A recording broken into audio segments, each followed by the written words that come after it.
access in Canada by developing a non-commercial open source national infrastructure for digital scholarly publishing, dissemination, and research. Prior to her work with Coalition Publica, she worked for 10 years at the University of Ottawa Library in Ottawa, Canada, as a scholarly communication librarian supporting open access initiatives, including the library's journal publishing services, the institutional repository, and managing the university's financial support for open access. So we are very pleased to have Jeanette come share her knowledge about Coalition Publica with us today.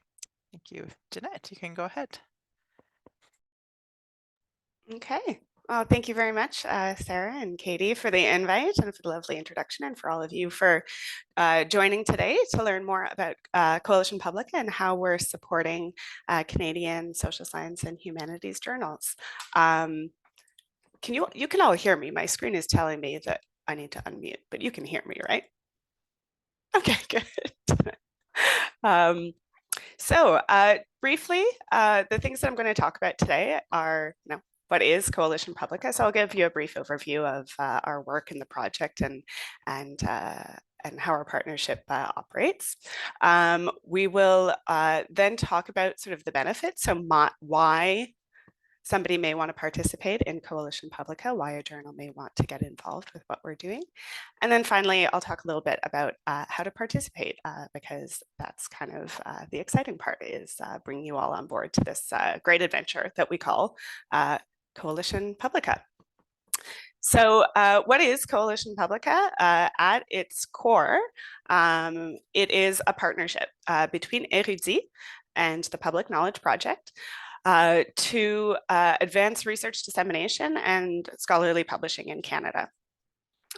So how we're doing that, and as Sarah mentioned a little bit in the introduction, and it's in my bio, we're doing that by developing a non-commercial open source national infrastructure for scholarly publishing, dissemination, and research. So at the core of it is a research project. It is grant funded as such through both SSHRC and the Canada Foundation for Innovation. We are very grateful for their support. And it combines open journal systems, OJS, which I'm sure many of you are familiar with if you're joining from University of Alberta. I know this is an open call available to anybody. So for those of you who are joining who aren't, we're going to talk a little bit more about OJS if you're not already using it, and the Érudit platform. And again, chat about that in a second. But at the heart of it, right? So the core is this sort of partnership, but at the heart of it is this sort of mission, this idea to support social science and humanities journals in that journal community in the transition to open access, right? So many journals are already in open access, but some are still kind of making that journey and that transition. And we're looking to support them in a sustainable way. And when I talk sustainable, I'll talk about some of the efforts later on to make sure that journal operations are sustainable in Canada in this sort of fast changing environment. So the first system, which I'm sure, like I said, many of you are familiar with, is OJS. So that's the first piece of the infrastructure. It's developed by the Public Knowledge Project, and it's an open source software for scholarly publishing. So managing that whole publication process from submission to peer review, copy editing, layout, and finally publishing. And of course, we're working with many of the libraries across Canada who are hosting and offering publishing services, including things that you can do with the OJS software, like DOI assignment and registration, using ORCID for unique author identifiers, integrating, sort of having that interoperability with other systems in the kind of scholarly communication ecosystem. So that's sort of one piece of the infrastructure. And then the other piece, which maybe some of you are less familiar with, is the Érudit platform. So it is a centralized dissemination platform for scholarly journals, so much like JSTOR or Project Muse.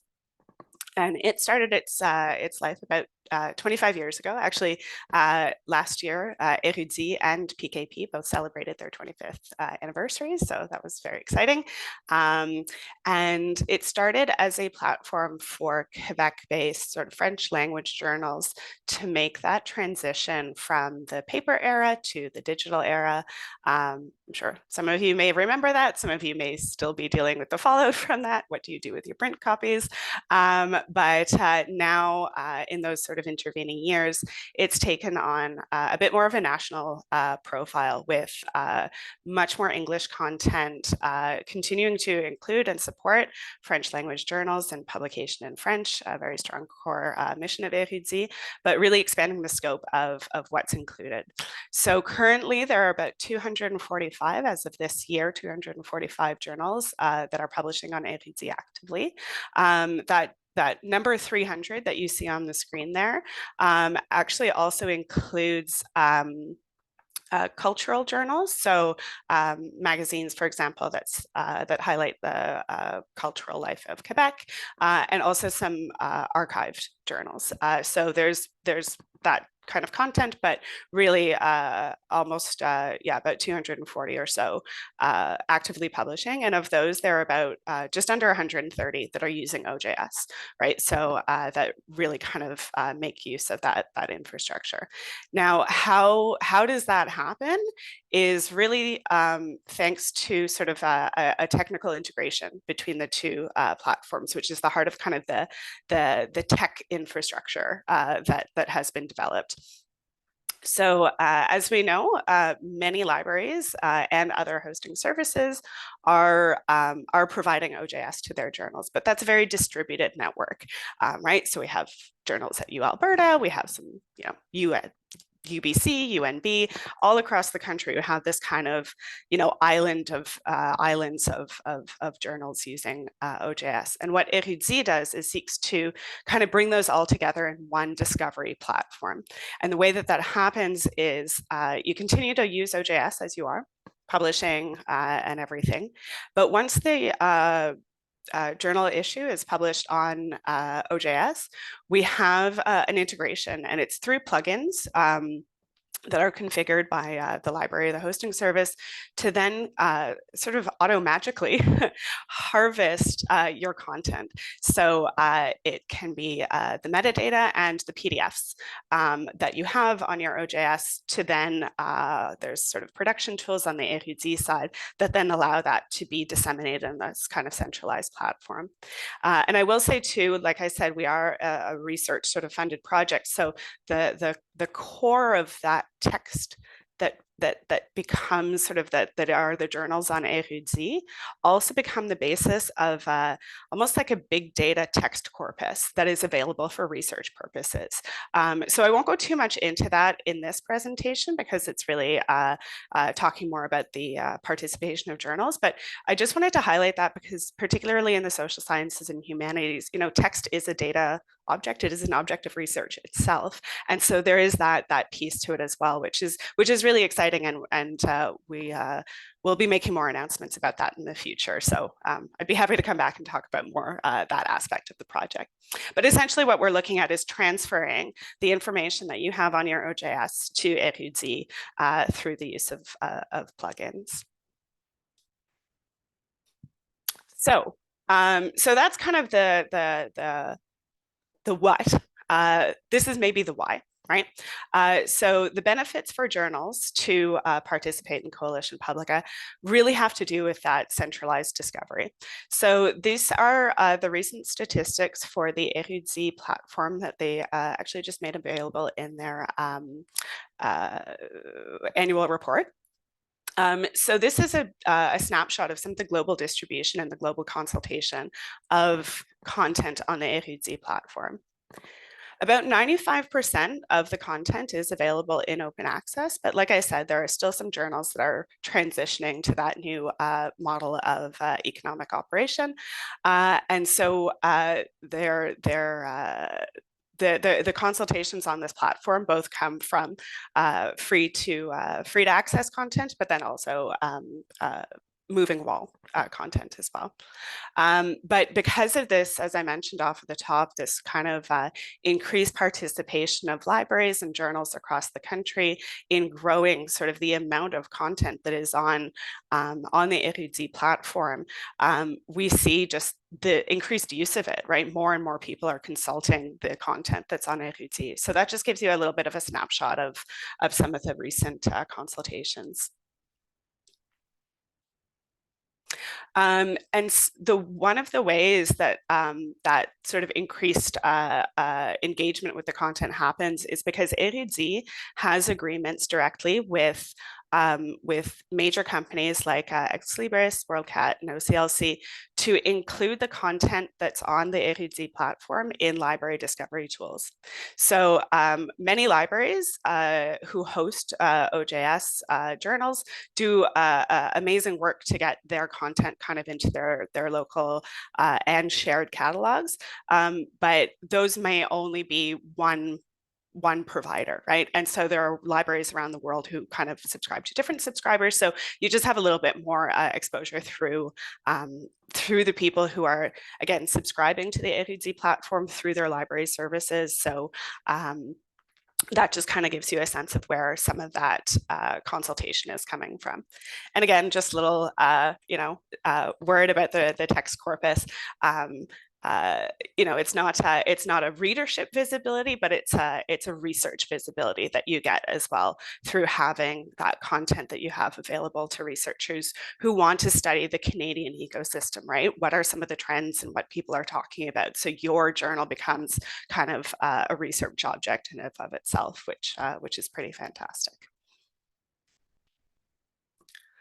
Another benefit is financial. You get money. That's the easiest way to put it. Journals who participate in Coalition Publica, Coalition Publica is at its heart meant to be a revenue generating activity for journals who participate.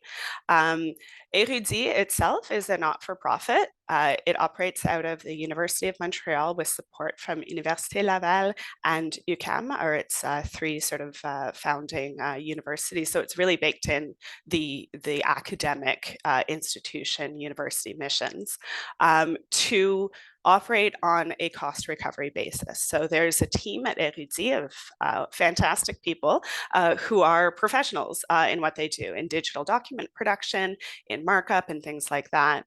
And so in order to sort of benefit from the services that Érudit provides, journals do pay for the services, but there's also revenue. And the revenue often, 99% of the time, outweighs the cost of participation.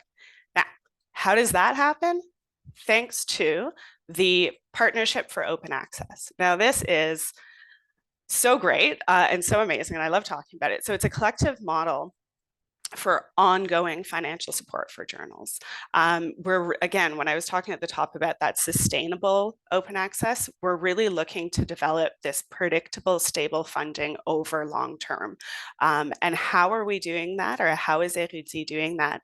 It's an agreement between Érudit and library consortia, both at home, so the Canadian Research Knowledge Network, and internationally through France and Belgium and elsewhere, where their libraries, yes, get access to the Érudit content, but also can participate optionally in the Partnership for Open Access, which is a voluntary contribution on behalf of the libraries to directly financially support the operations of the journals in open access on Érudit. So there are 95 libraries who participate, and they opt to sort of give an amount based on their institution size and things like that, that then gets kind of pooled together and then is distributed evenly amongst the open access journals that participate. And it's another way that your library, not only through its provision of OJS and the wonderful services that folks like Sonia and Katie and Sarah provide, but it's really their collections money, the additional money that they voluntarily contribute to this that then goes directly to the operations of the journal. And those revenues obviously can be used to pay for the Érudit services in that way. So that's how the revenues sort of outweigh the costs. Again, for most. I can't say all because there's always an edge case of somebody who just has a really complex setup. For example, publishing full text articles of high complexity, many a year would sort of put them in that space, but very much the journals that are on OJS, and I can talk about that a little bit more, do see revenue from participation. And then finally, for those who already benefit from the SSHRC Aid to Scholarly Journals, there is a provision for supplementary funding for journals that are hosted on a Canadian not-for-profit digital content and distribution platform. That's SSHRC's words, it's not mine. They're very hard to get your mouth around, but Érudit is one of them. University of Alberta Libraries is one of them. So I won't go too much into detail about that because that's something that if you're at the U of A is already available to you. Speak to Katie and Sarah and Sonia, and they can like absolutely help you out with that. If you're already a SSHRC funded journal and you're looking to apply again, there is a supplementary funding amount that you can apply for up to $5,000. But for those of you who are joining who are maybe not from UAL Alberta, Érudit is included in that definition of a platform. So you would be eligible to do that as well. And then finally, I just want to highlight sort of that partnership that we have with our libraries that do so much heavy lifting in this space, particularly in Canada, and the collaboration of the professionals that make up sort of the Érudit and Coalition Publica teams. So one of the things that is really sort of a benefit is particularly for multilingual journals, better quality check for the metadata that you're creating in OJS. So OJS metadata, particularly in multilingual journals, often looks really great on OJS, but once it starts interacting with other downstream services, there's just some tips and tricks and things that make that process a lot smoother, a lot cleaner, requires fewer checks afterwards. So we provide guidance and a quality control check on your metadata in OJS. And if there are things that sort of need correcting, the Érudit team sort of indicates that to you so that the next issue that you publish, maybe you have a higher quality metadata, which again, when it goes on things like Google Scholar, it gets sent to Crossref, it just helps overall discoverability of your OJS data and prevents kind of the duplication of incorrect data downstream. So there is people who are checking that with every issue. You get usage statistics. Obviously, I showed you that lovely map. We have that's sort of a snapshot, but there are tools available to you both through OJS and through Érudit to get a better sense of your usage statistics. So, for example, if you're applying for grant funding, you know, that's maybe something that you might be interested in including. Again, working with libraries, providing best practices and advice for citability, linking, things like DOIs and ORCID, and then assistance with meeting the required criteria and applying to the DOHA. And then finally, again, both through Érudit, Coalition Publica, and PKP and libraries, lots of opportunity for training and professional development for journal teams. So if I've sold you, you're like, this all sounds great. I get more readership, I get money, and then I get to like benefit from this partnership. We do encourage you to apply because oh, I skipped my slide, but anyways, I'll go to eligibility and then I'll do the big reveal. So how are you eligible? Very similar to the SSHRC criteria. So if you already benefit, you're qualified, but essentially you need to be actively publishing peer-reviewed content, and you must be Canadian. So Canadian is defined as a third of your editorial team being affiliated to a Canadian institution, or that your journal is owned by a Canadian not-for-profit. So for example, a scholarly society. Another thing is that, like I said, you have to be actively publishing. So for at least 2 years with 6 issues, 6 articles per issue. So you could publish once a year and that's fine. You could publish multiple times a year and that's fine, but you have to have 6 scholarly articles per year that are peer-reviewed. So obviously you can have plenty of non-peer-reviewed content, but you have to have 6 peer-reviewed articles per year, and publishing primarily in English and or French, obviously. Trilingual, quadrilingual, 5-lingual, I'm not sure, multilingual journals obviously do qualify, but the primary languages have to be those of our 2 national official languages. So you're sold, you're eligible. What do you do? Apply now. So we are open for applications currently for this year until April 2nd, 2024. So I'll share the slides, but also this information is on our website and I can send links and everything. But there's an online application form. We did provide a PDF of those questions beforehand so that you can kind of see what type of information you need to gather before you start filling out the form and everything. But it's essentially an application form to check against those eligibility criteria. Once that's received, the scientific director will make sure that those are that the scholarly standards are met for inclusion. But we're also gonna, the forum also asks you for some details around your publishing history and your editorial board affiliation and things like that. The publishing history is around, on average, how many articles do you produce? Can you provide some links to your most recent PDFs, things like that? And that's used by the production team at Érudit to help provide a quote for those services. So as I mentioned earlier, there is sort of that cost involved, but what they'll do is they'll present you with a quote of your different options. So as I mentioned sort of previously, I didn't delve too deep into it, but you can continue publishing your PDFs on OJS and just have those PDFs transferred to the Érudit platform, and that's what we call a minimal production. You can also opt for a full production. So if you wanted to take advantage of having like a full XML article, that's an available thing too. But you basically look at those 2 quotes and decide which one suits your interests best. Most journals who are currently on OJS just choose to have their PDF on the Érudit site. But as we expand our technical workflows, we are going to be introducing in the near future service for full XML transfer. So we're hoping that that's going to, again, sort of make the full XML service offer a bit more attractive.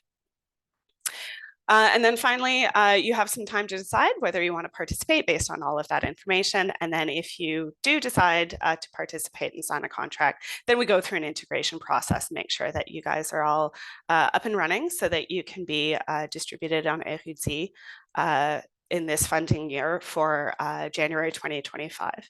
We do a call every year. It's an annual call. If you feel that maybe you don't fit all of the eligibility criteria, you have a year to sort of maybe get your ducks in a row. But if you feel like you do, I would highly encourage you to apply now, because again, there's no kind of commitment until July to say one way or another for participation. So I'm going to stop there because I do want to leave plenty of time for Q&A, because I'm sure there are some and the time is fleeting. I personally can stay online a little bit after this after our scheduled time. So I can make myself available for a little bit longer. Thank you. Thank you so much, Jeanette. I'm just going to stop the recording, and then if people want to raise their hands and ask questions or put questions in the chat, and then I can read them out, we can proceed like that.